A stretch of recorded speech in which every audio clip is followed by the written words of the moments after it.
அவசரகால சட்டம் மீண்டும் புதுப்பிக்கின்ற விவாதம் நடைபெற்று கொண்டு இருக்கின்ற அந்த சூழலில்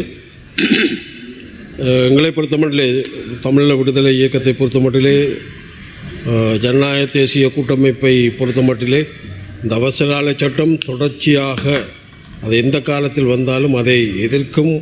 நிச்சயமாக இது பொதுவாக ஆர்ப்பாட்டங்கள் மக்கள் செய்கின்ற போது இந்த அடக்குமுறையை பயன்படுத்த வாய்ப்புகள் கூட இருக்கிறது என்பதை சொல்லிக்கொண்டு அதை நாங்கள் எதிர்க்கிறோம் என்பதை இங்கு குறிப்பிட விரும்புகின்றோம். அது மட்டுமல்ல, குழுக்களின் பிரதி தவிசாளர் அவர்களே, இந்த உயிர்த்த ஞாயிறு அடுத்த 2 மணிக்கு பிறகு உயிர்த்த ஞாயிறு சம்பந்தமான விவாதம் நடைபெற இருப்பதால் என்னுடைய கருத்தையும் சொல்லலாம் என்று நினைக்கின்றேன். உண்மையிலே இந்த உயிர்த்த ஞாயிறு சம்பந்தமாக அரசு எடுக்கின்ற அத்தனை முயற்சிகளுக்கும் எங்களுடைய ஆதரவு நிச்சயமாக இருக்கும் என்பதை நான் இங்கு குறிப்பிட விரும்புகின்றேன். பல சம்பந்தப்பட்டவர்கள் கைது செய்யப்பட்டிருக்கிறார்கள். அந்த வகையிலே இந்த உயிர்த்த ஞாயிறு மரித்தவர்களுக்கான அந்த ஆத்துமாக்களுக்கான ஒரு விடிவை கொடுக்க வேண்டுமாக இருந்தால் இந்த சம்பந்தப்பட்டவர்கள் யாராக இருந்தாலும் தண்டிக்கப்பட வேண்டும். அதற்கு எங்களுடைய ஆதரவு என்றைக்கும் இருக்கும் என்பதை நான் இங்கு குறிப்பிட விரும்புகின்றேன். அது மட்டுமல்ல, இந்த ஊழலுக்கு எதிரான போதைவஸ்துக்கு எதிரான அரசு மிக துரிதமான நடவடிக்கைகளை மேற்கொண்டு வருகிறது. அந்த வகையிலே இதற்கு உறுதுணையாக இருக்கின்ற அத்தனை பேருக்கும் எங்களுடைய பாராட்டை நாங்கள் தெரிவித்துக் கொள்கிறோம். இந்த விடயங்களிலே நாங்கள் அரசாங்கம் செய்கிற தவறுகளை அல்லது அரசாங்கம் செய்கிற முக்கியமான விடயங்களிலே பிரச்சனைகள் இருந்தால் நாங்கள் அதை சுட்டி காட்டுவோம். ஆனால் இப்படியான விடயங்களிலே நாங்கள் ஆதரவளிப்பதற்கு தயங்க மாட்டோம் என்பதை நான் இங்கே குறிப்பிட விரும்புகின்றேன். அது மட்டுமல்ல, குழுக்களின் தவிசாளர் அவர்களே, இந்த உயர்தர பரீட்சையிலே மன்னார் மாவட்டத்திலே முதலிடத்தை வகித்த எங்களுடைய பாடசாலைகளும் அந்த மாணவ செல்வங்களுக்கும் இந்த உயர்நிலையர் சபையிலே பாராட்டை நான் தெரிவித்துக் கொள்கின்றேன். அந்த விடயம் சம்பந்தமாக உயிரியல் விஞ்ஞான பிரிவிற்கு சால்ஸ் சென்ட் சேவியர் கொலச்சியிலே முதலாவது இடத்தை பெற்றிருக்கிறார். வர்த்தக பிரிவு டிரோசன் துதர்சன் இழுப்பக்கடவை தமிழ் மகாவித்தியாலயத்தை சார்ந்து அங்கு முதலாவது இடத்தை பெற்றிருக்கிறார். பௌதிக விஞ்ஞானம் பெரிய பண்டு விரிச்சான் வித்தியாலயத்திலே குளோரன்ஸ் என்ற மாணவன் முதலாவது இடத்தையும், கலைப்பிரிவு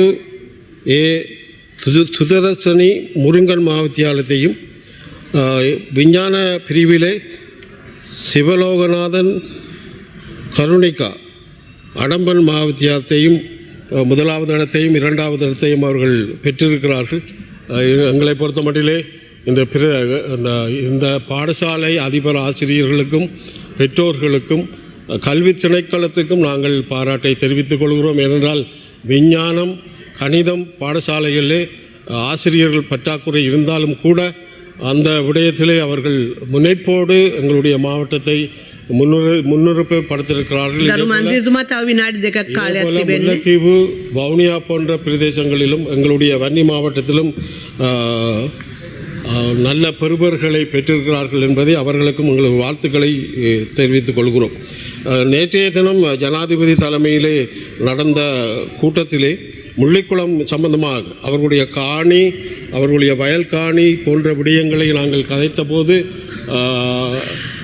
ஜனாதிபதி அவர்கள் அதில் அக்கறையோடு அதை மீட்டு கொடுக்கின்ற வகையிலே கடற்படையோடு பேசுகின்ற போது அது துரிதமான முயற்சி எடுத்து அதிலே சில இடங்களை விடுவதாக கடற்படை சொல்லியிருக்கிறது.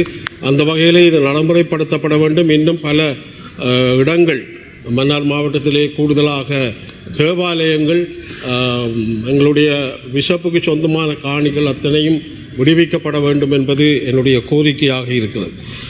அதைவிட குழுக்களின் தவிசாளர் அவர்களே, மன்னார் மாவட்டத்திலே கூடுதலாக இந்த இயற்கை அனர்த்தத்தால் மண் இயற்கையாகவே வந்து குமிந்திருக்கிறது.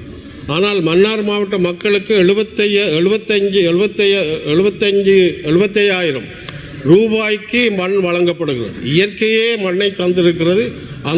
அந்த மண்ணை 75,000 ரூபாய்க்கு மன்னாரிலே எடுத்து விற்பதற்கான ஒரு முயற்சியை இன்றைக்கு தடை செய்யப்பட்டிருக்கிறது.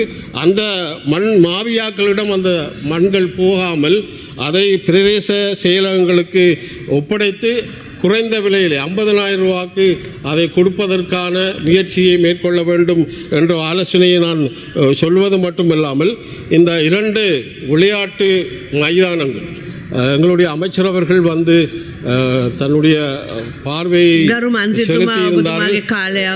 ஒரு நிமிஷம். சென்ட் லூசியாஸ் விளையாட்டு மைதானம், சென்ட் ஜோசப் விளையாட்டு மைதானம் இது ஊழல் நிறைந்திருக்கிறது. போன அரசாங்கத்தின் காலத்திலே இந்த வேலை திட்டங்கள் களவாடப்பட்டிருக்கிறது. எந்த ஒரு முடிவான நிலையிலும் அது இருக்கவில்லை என்பதை நான் இங்கு குறிப்பிட விரும்புகின்றேன்.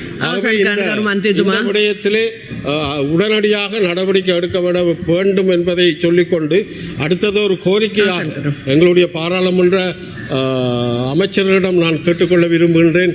தயவு செய்து பாராளுமன்றத்துக்கு உள்ளேயும் வெளியிலேயும் தமிழ் இளைஞர் யுவதிகளுக்கு வேலை வாய்ப்பை கொடுப்பதற்கு இந்த அரசாங்கம் முயற்சிக்க வேண்டும்.